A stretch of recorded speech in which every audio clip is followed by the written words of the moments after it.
Welcome to the Loving Your Beautiful Brain, a journey workbook with me.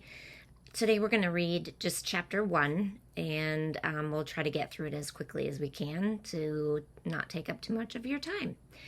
So the objectives of this workbook are to help you gain a deep understanding of ADHD so you can learn how ADHD affects you, attain deep knowledge of your strengths, drill down onto your challenge areas, create a personalized plan that capitalizes on your strengths and passions and supports your challenges, and help you learn to accept and optimize your beautiful ADHD brain. A note to families: ADHD affects the whole family. So it really helps tremendously if family members come along for this journey, as they need to understand the impairments, develop empathy, and adjust any unreasonable expectations that they may have of their loved one with ADHD. So, introduction. What is ADHD? Well, in a nutshell, ADHD is impaired self-control. Proposed new terms or new names for this disorder, one very popular one is executive function disorder. So a lot of people think that ADHD is just trouble focusing and paying attention and being fidgety. But what you see under the surface is actually also difficulty maintaining relationships, depression, difficulty following and maintaining conversations, inability to focus even if there are no distractions, because there are plenty that are internal, executive dysfunction, forgetting to eat, sleep, go to the bathroom, poor impulse control, problems focusing on things even if they're interesting, sensory processing disorder, financial problems, anxiety, uncontrollable fidgeting, hyperfixations, mood swings, difficulty switching tasks or the ability to stick to one, choice paralysis, poor sense of time, all or nothing thinking, trouble recalling commonly used words, sleeping problems, auditory processing disorder, trouble regulating emotions, chronic unemployment, and forgetting thoughts 0.2 seconds after having them. So the term ADHD, attention deficit hyperactivity disorder, is really a misnomer. People with ADHD do not have a deficit of attention. We have a surplus of attention. However, we do have a deficit in our ability to direct that attention and to regulate it, along with a whole host of other complex cognitive processes that really boil down to self-control. And as I mentioned, a better description for ADHD is executive function deficit disorder or self-control deficit disorder. Why? So what is executive function? Executive function is a system of processes that take place in the brain which allow a person to act right now in ways that benefit their own future. So choose your actions today so that you can have a better tomorrow. Be conscientious of the you will be tomorrow. Executive function is what drives a person to do the right thing at the right time. So thinking before acting is executive function, or in a nutshell, self-control over time. Executive function requires that the brain and all the regions of the brain develop in the typical manner throughout the lifespan. So typical development of the brain, just like any other organ in our body, happens naturally throughout a human's lifespan from birth to death, essentially. For instance, we know that a 6-month-old infant does not know how to think before they act. There's no thinking about the future, not 5 minutes from now, an hour from now, or years from now. Developmentally speaking, infants are not capable of this. Infants are only living in the now. As we grow, so does this ability, self-control and thinking beyond now. A 3rd grader has a little more ability to think about how their actions might affect the next day or so, but a year from now, maybe not quite yet, but getting there. This ability to think about the future and act now in ways that benefit that future, aka executive function, is innate. Innate means it's something you are born with. So it comes out of genetics and evolution. The human brain is being designed with these networks when the cells first start dividing in the womb. Executive function evolves in basically the 4 following steps. And this is developed by Russell Barkley. And basically it's the mind's breaks. I think I say 4 steps there, but it's 5, which is the ability to stop yourself from doing something or paying attention to something. And this is also termed response inhibition. The second thing would be the mind's voice. And this is your inner voice telling you to do something or not do something. It's kind of like the angel and the devil on your shoulder. And this is also called verbal working memory. And then we have the mind's eye, which is visually recalling memory of previous experiences to guide current choices. And this can be called hindsight or nonverbal or visual working memory. And then we have the mind's heart, which is the ability to suppress outward projection of emotion. And that's also termed emotional regulation. And finally, we have the mind's playground, which is kind of the most complex of these executive functions. And it's the ability to consider many scenarios and how they will play out in the future with each possible choice that could be made. This uses the mind's eye, and it's basically foresight or planning and problem solving. And this has been developed by Russell Barkley. I credit him with this. But in order to do the right thing at the right time, we must know what the right thing is and what the right time is. What is the right thing at the right time? Who decides that? Well, the right thing, right time is kind of governed by what I like to call the universal timeline. So the universal timeline is basically dictated by 3 elements. 1 is, what does our body want and need? 2 is, what does the household want and need? And 3 is, what does society want and need? And, there's a daily universal timeline, there's a seasonal universal timeline, and then there's a lifespan universal timeline.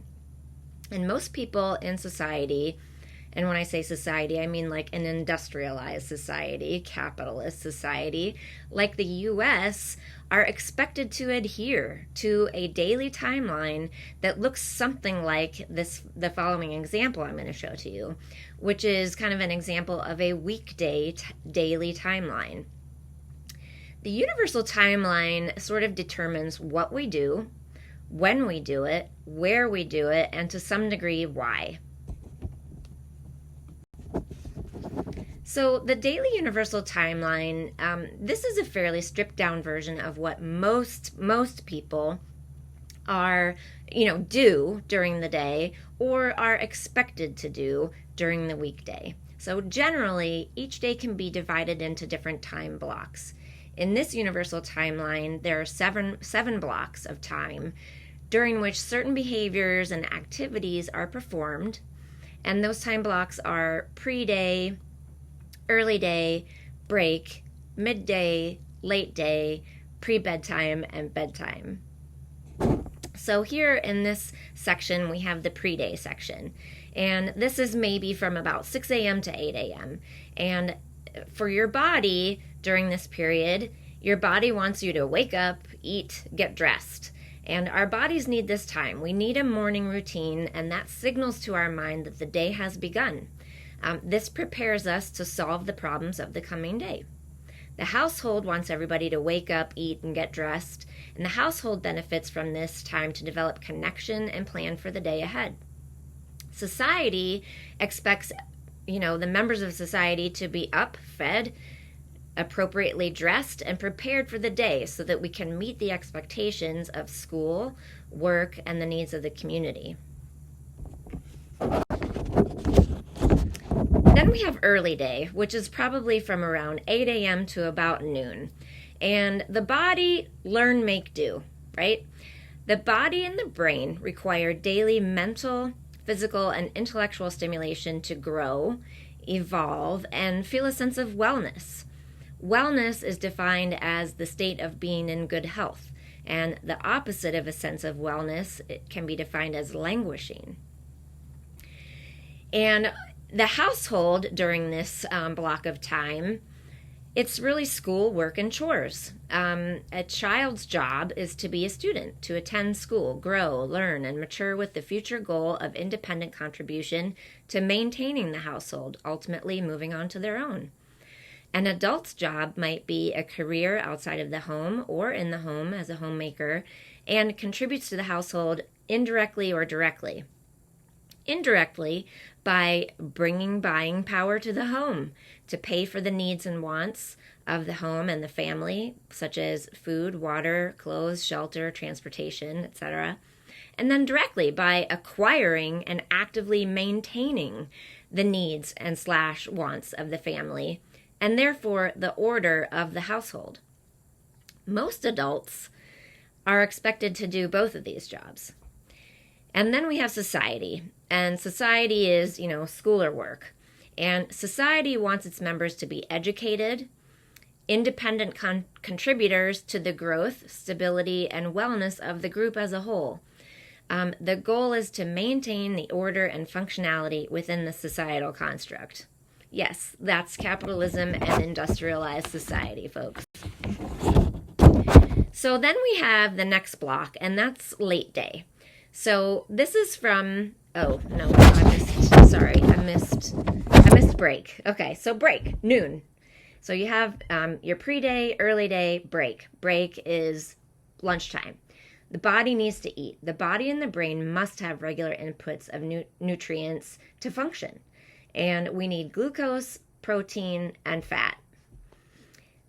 And the household wants us all to eat together. Mealtimes do provide social connection and relationship building and help create structure for the day. And this, people who have really young kids can really relate to this, because meal times can really help provide, just create structure in your day.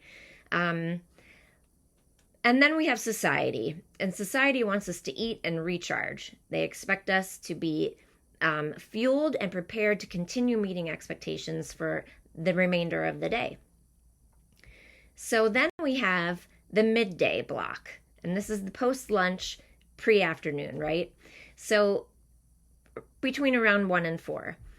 And the body, again, we're back to learn, make, do. Human brains crave problems to solve. We have a need to develop mastery over things in our environment, to have a sense of accomplishment, and to be able to advocate for our own needs.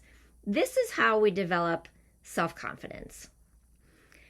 In terms of the household, again, we go back to schoolwork and chores.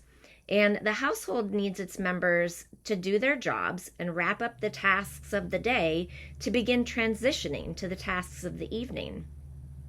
And in terms of society, school and work, society wants its members to contribute the entire day, complete all the tasks from the day, and prepare the environment for the next day's work. So every section kind of depends on the section before it in terms of the time blocks. So now we're into late day, 4 p.m. to 7 p.m.-ish. The body, eat, exercise, play, have social interaction. So refueling and having an opportunity to let off steam physically and mentally contributes to a sense of wellness. In terms of the household, eat, exercise, social. So the family routine, such as preparing and eating dinner together, continues that process of relationship building and trust and connection. And then in terms of society, eat, exercise, social. Sports outings, friend gatherings, spiritual and other social activities serve to make us feel connected to those outside of ourselves, which helps strengthen community. And now we have the pre-bedtime section of the day, or block of the day, which is like the 7 to 9 p.m. Time block. And during this time, the body craves bathe and reset. So bedtime routines tell the mind it's time to rest and prepare us for sleep. So like washing your face, brushing your teeth, the self-care things. The household wants us to wrap up, review, and prepare. We need to be reviewing the events of the day to prepare for the events of tomorrow, and that helps the whole household stay on track. Society also wants us to wrap up, review, and prepare. Society wants its members to complete the tasks of the day so they don't spill over into tomorrow and or into another member of society's hands. School wants students to do their homework and gather their supplies so that they are prepared to keep moving forward the next day. And then finally we have bedtime, the 9 p.m. to 6 a.m. Time frame. And here the body needs to sleep. During sleep, the brain summarizes, synthesizes, organizes, and integrates the events of the day. Basically, we learn from today so that we can have more mastery over our environment tomorrow. And that is self-confidence and wellness, period. The household really would like everybody to sleep at the same time. And in terms of society expects its members to be resting so that they're ready to meet the needs of the coming day. And then we have the next pre-day, which is 6 a.m. to 8 a.m., and you're doing it all over again and again. Each day, each time block builds on the one before it, and each day builds on the one before that. The daily universal timeline fits into the seasonal timeline. The seasonal timeline fits into the lifespan timeline. The seasonal timeline has us doing things to get ready for the next season, like clearing the yard of leaves at the end of the fall, or winterizing your garage, like, emptying all the water out of the hose and turning off the outdoor spigots. Summer, maybe you're getting the boat out of storage for summer. I don't have a boat either, but you get the idea. The lifespan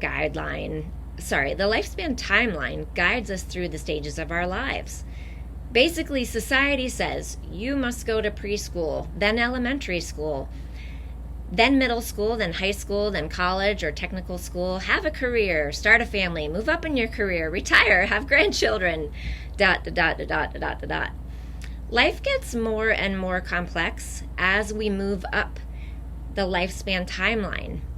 And as society has evolved, the social constructs and the expectations around them have become insanely complex. And it's all really a bit laid out for us. And it's very linear. Time moves in a linear fashion. And looking at time this way allows us to see that all three timelines are traveling like a bullet train speeding by at 150 miles an hour. When a person falls behind in any time block, whether that's on the daily timeline, the seasonal timeline, or the lifespan timeline, it can quickly snowball and create consequences down the line. The daily affects the seasonal affects the lifespan. Adhering to this daily universal timeline requires the ability to think before you act. Executive functioning is the process where we think before we act. And to be more precise, think about the future.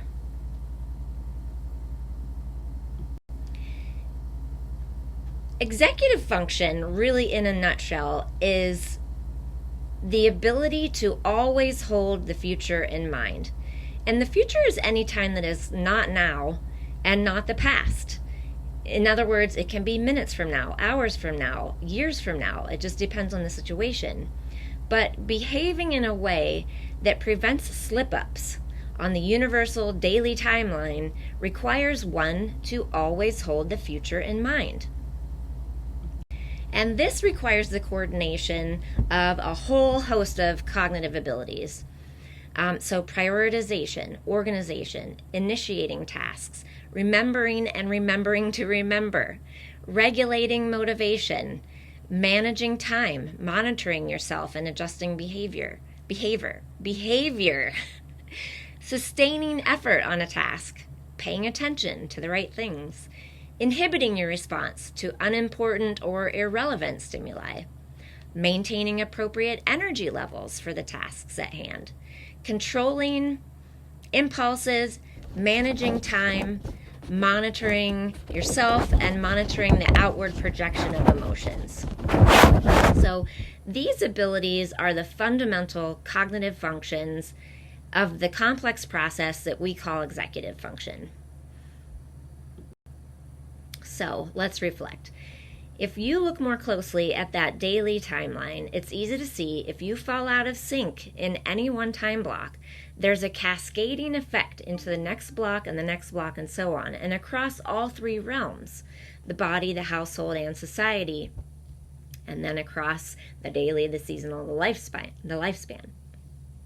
So when you think about the daily universal timeline, without focusing too much on like the specific times in general, are there areas where you notice like, oh, this is where I really start to fall out of sync? Like, where are your challenge areas? What time blocks are the hardest for you? Start to kind of pay attention to that, because you're going to want to start to look at what your rhythms are, and we'll build on that as we keep moving forward.